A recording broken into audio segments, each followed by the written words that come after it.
Voltamos com o nosso programa, vamos conversar com ela, a doutora Maite Pimentel, sobre síndrome da fome oculta. Tudo bem, doutora? Tudo bem, Rê? Como é que você tá? Eu tô bem também, melhor agora, porque eu vou aprender muito com você, eu tenho certeza. E essa palavra é estranha, né? Síndrome da fome oculta. Menina, o que é isso? Parece um fantasminha, né? Parece. Você sabe que fizeram até uma entrevista, de cada 8 pessoas, de 10 pessoas, 8 não sabem o que significa. Olha, tá vendo? Mas 25% da população sofre disso. E é um número bem expressivo, né? E aí eu vou começar a falar para vocês sobre tipos de fome, porque isso é interessante. São vários tipos de fome que o nosso cérebro responde a essa falta de nutrientes, alimentos no intestino, no estômago, mas são 3 principais. A primeira delas é a fome fisiológica. Então, você tem fome porque falta alimento, aí aumenta um hormônio chamado grelina, que é da fome, vai para o cérebro e fala, come. Qualquer tipo de alimento você consegue ter saciedade. Existe a fome emocional, que é quando a gente tem os desejos. Aí é um docinho, é um lanche específico e parece que aquilo não sai da cabeça enquanto você não comer. E até a dica, quando você tem um desejo emocional, coma outras coisas mais saudáveis e pega um pedacinho desse desejo emocional, para não fazer compulsão. E a síndrome da fome oculta é o que nós vamos falar hoje.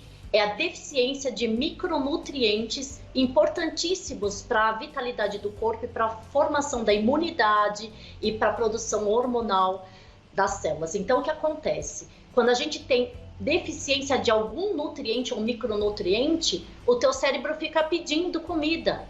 E se você não entende isso e não come direito, você vai ficar sempre tendo fome, compulsão alimentar.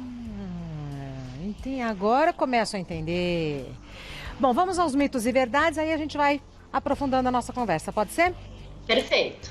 Doutora Maite Pimentel, é mito ou verdade que a síndrome da fome oculta está relacionada à pouca ingestão de alimentos? Isso temos que interpretar bem bonitinho, é um mito, né? Por quê? Não é a diminuição de quantidade, e sim a diminuição da qualidade dos alimentos. Então, mesmo comendo pouco, mas um prato bem colorido, bem diversificado, a gente consegue não ter essa fome. Quem tem paladar infantil, só come arroz, feijão, batatinha, ou não come verduras, legumes, vai sempre ter uma fome que não sabe interpretar o que é, e o cérebro quer comida, e você acaba engordando por não comer uma quantidade de qualidade correta. Perfeito. É mito ou verdade que a fome oculta... eu perdi o texto aqui, tem que voltar.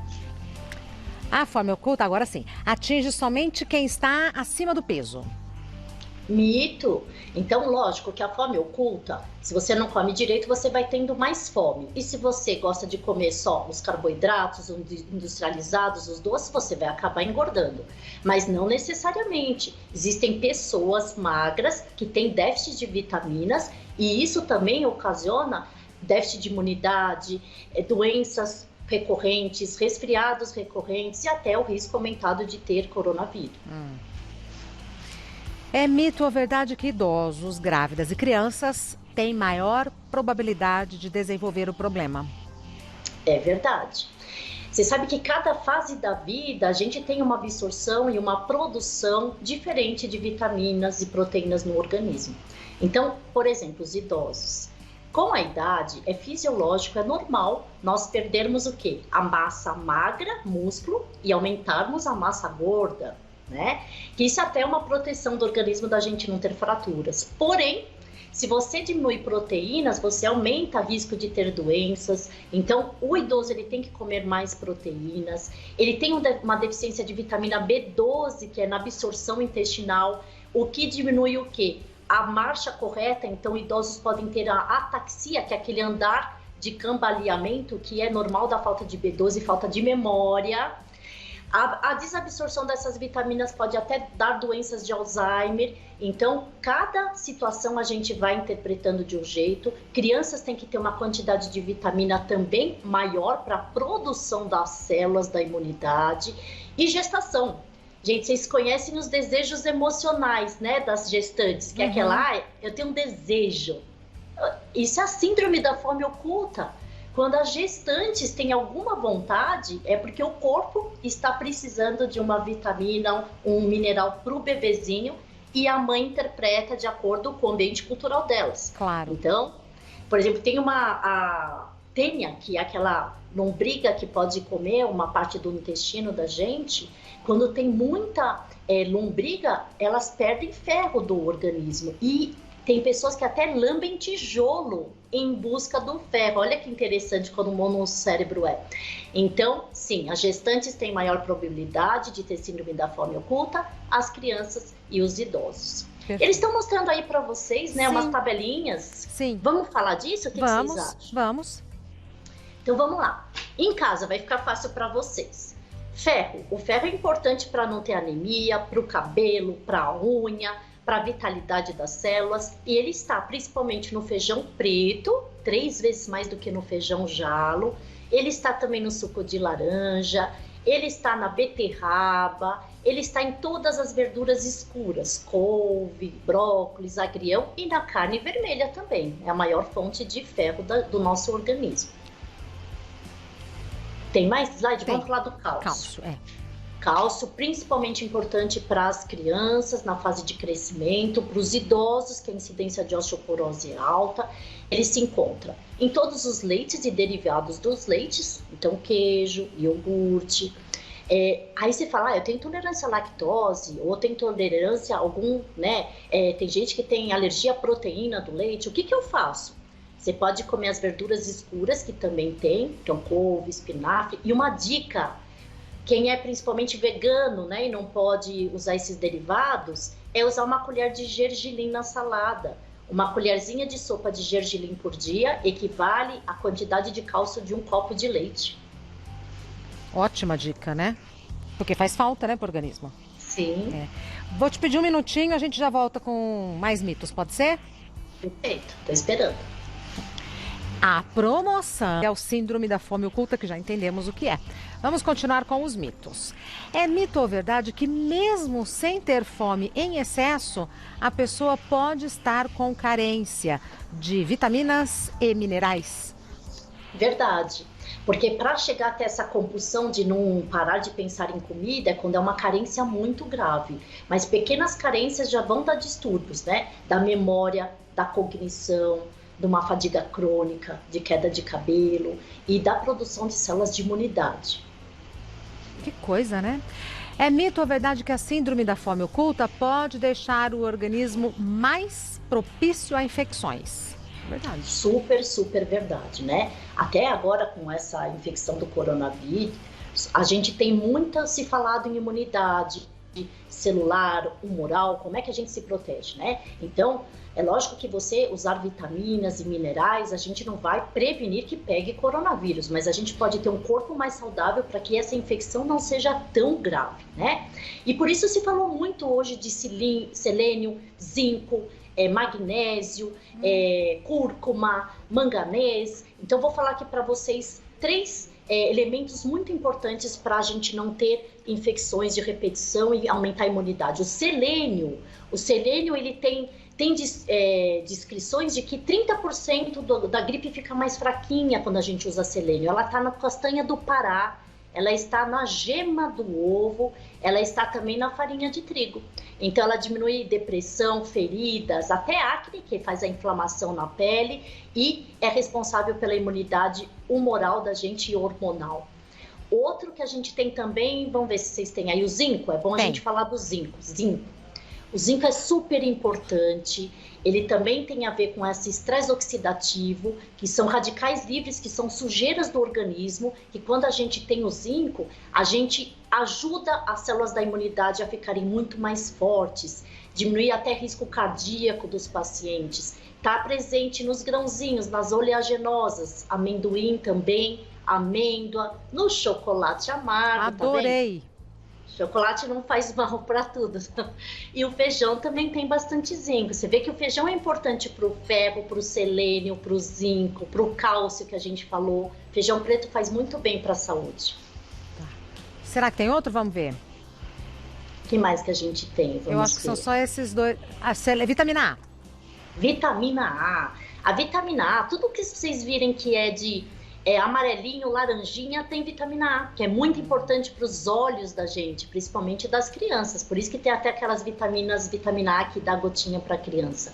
Então ela está presente na beterraba, abóbora, no mamão, na laranja, no milho. Sempre importante a gente diversificar. Para vocês que estão em casa, como é que eu faço para tanta informação? Como é que eu faço o meu prato? Básico, divido o prato de vocês em 4. Uma parte tem que ser carboidrato, quem quiser emagrecer tem que ser os do bem, né? Não comer arroz branco, não comer pão. As leguminosas é muito importante, feijão, ervilha, grão de bico, lentilha.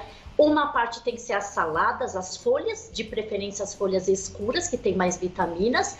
E a outra parte tem que ser leguminosas. E no meio disso, os leites, iogurtes e os nuts, que é importante intercalar, e a frutinha no meio do dia.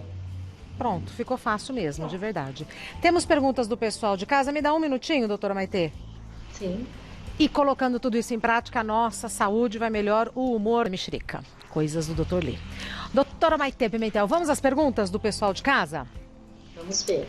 Leona, ouvi dizer que quando a gente sente a necessidade de comer um determinado alimento, é porque faltam vitaminas no corpo que esse alimento fornece. É verdade? Verdade! Então, olha, é o que a gente está chamando aqui de síndrome da fome oculta. O nosso corpo é muito, muito, muito esperto.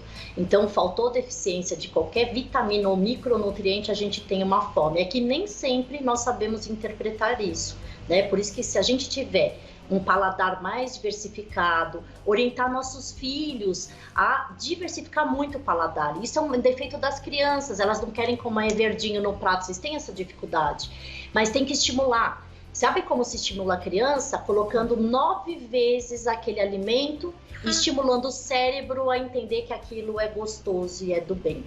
Então não adianta uma vez, que eles até colocam a linguinha para fora, né? Joga a comidinha.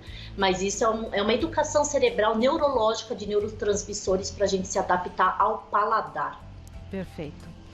Próxima pergunta da Letícia. Como é possível saber se uma pessoa come muito por conta da compulsão alimentar ou se sofre com a síndrome da fome oculta? Excelente pergunta, de verdade, Letícia, porque isso é uma dificuldade de nós médicos mesmos. O que acontece?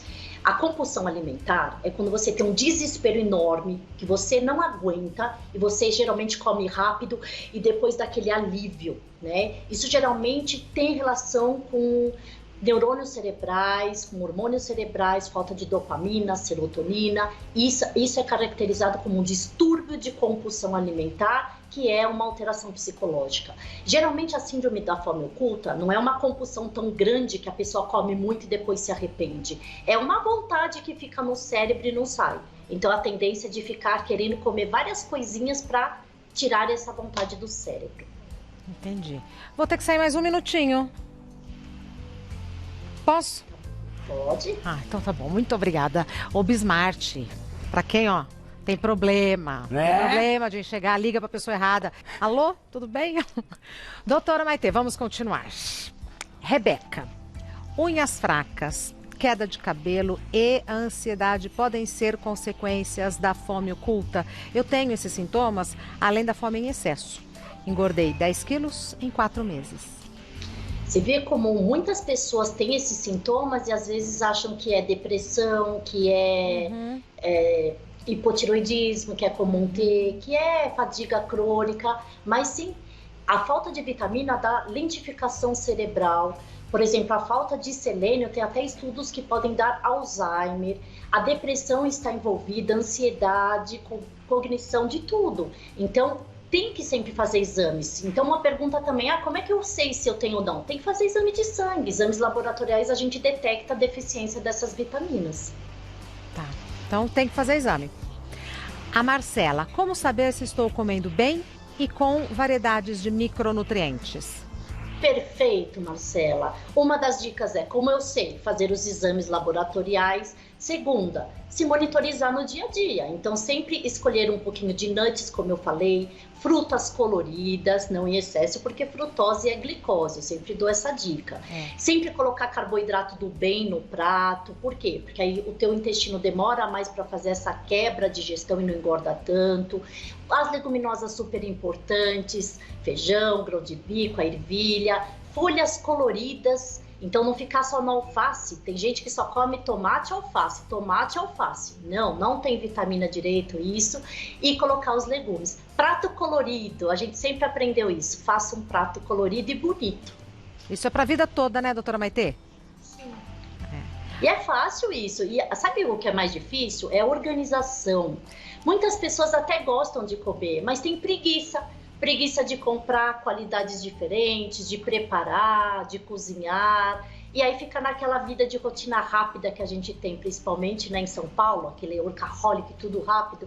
É assim, um pouquinho só de organização e de... Eu acho que as crianças que a gente tem que insistir muito, porque criança tem aquela dificuldade. Então, fazer um prato colorido, brincar de bichinhos, colocar nas comidas de uma forma diferente, que a gente vai aumentando esse paladar, a degustação correta dessas crianças. Ótima dica. A próxima pergunta é da Karine. Sou vegetariana há 5 meses. Tenho mais predisposição a desenvolver a síndrome da fome oculta? Excelente pergunta também, porque está muito, né, na moda essa questão de falar de ser vegetariano e vegano, principalmente adolescentes. Então, você pode ser vegetariano ou vegano? Pode, só que você tem que ter um cuidado maior do que as pessoas que não são. Por quê? Existem vitaminas, proteínas, minerais que não existem na dieta do vegano. O vegano não vai comer nada da proteína animal, certo? Certo. Então, nada de carne, frango, peixe e ovo. E aí, cadê a vitamina B12? Então, é essencial para veganos suplementarem a vitamina B12, muitas vezes o ferro. Então, pode ser, mas você tem que tomar vitamina o resto da vida, porque senão você vai ter um déficit imunológico e vai aumentar a quantidade de gordura do corpo e diminuir a quantidade de proteína, aumentando assim o risco de engordar com a massa magra, não, com a massa gorda e ter até deficiências no futuro, de osteoporose, de fraturas mais recorrentes e do sistema hormonal também. Tá bom, vou ter que sair mais uma vez, doutora Maitê. Peraí. Pra ir no banheiro, Rê? Não fuja, antes fosse. Como? Vamos continuar com as perguntas com a doutora Maitê. Mais uma, doutora Maitê. A Isis, como é feito o diagnóstico? Existe algum exame clínico? Então, o diagnóstico é feito mesmo por exames laboratoriais e por exames também de imagem. Então, por exemplo, se você tem a deficiência de cálcio, é a osteoporose, osteopenia, que a gente vai ver pela densitometria óssea. Se um paciente, por exemplo, começa a ter perda de memória, começa a tremer, principalmente os idosos, por favor, não achem que às vezes Parkinson, às vezes é uma deficiência de vitamina, a gente repondo ácido fólico, B12, cálcio, esses pacientes podem melhorar. E até sintomas que não parecem no dia a dia físicos. A própria memória, cognição, depressão, cansaço crônico. E aí a gente tem os exames de sangue. Perfeito. A doutora Maitê Pimentel é médica endocrinologista. O site da doutora Maitê, endoc.com.br. O Instagram da doutora Maitê, Maitê_endocrino. Maitê, M-A-I-T-H-E. Maitê com T-H. Maitê_endocrino. Sempre uma aula, uma alegria, uma satisfação conversar com você, doutora Maitê. Muito obrigada pela oportunidade, sempre um grande prazer estar aqui com vocês. Cada dia mais linda. Outro dia eu conversei com o Simar, falei, mas a Maitê tá tão bonita. Ele falou, então, pois é. É que eu tô amando. Ele falou. Ai, feliz dia dos namorados então, doutora Maitê. Obrigada. Eu venho comentando, eu não sei, você é sempre muito bonita, mas eu tava notando um brilho diferente, é isso, tá te fazendo muito bem. Tá mesmo. Um beijo, meu amor. Bom dia dos namorados, doutora Maitê. Obrigada. O amor está no ar neste programa, inclusive amor próprio.